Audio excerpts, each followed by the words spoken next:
Hello hi जय जगन्नाथ नमस्कार। कखार फूल को आज देखो मुझे बहुत बढ़िया स्टाइल आपन को भाजिकी देखी।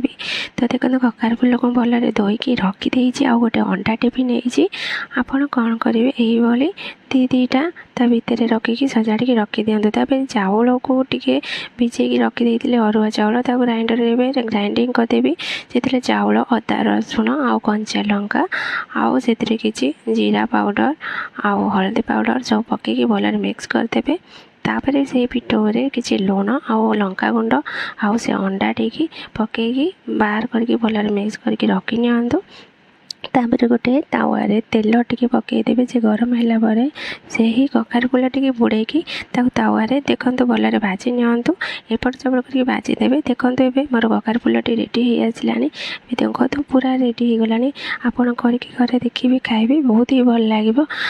आपण ये देखो कितने सुंदर सुंदर रेसिपी मोर चैनल देखा पाइपर।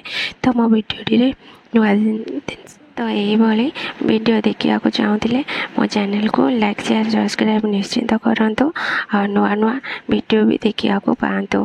तो रोचे नमस्कार जय जगन्नाथ।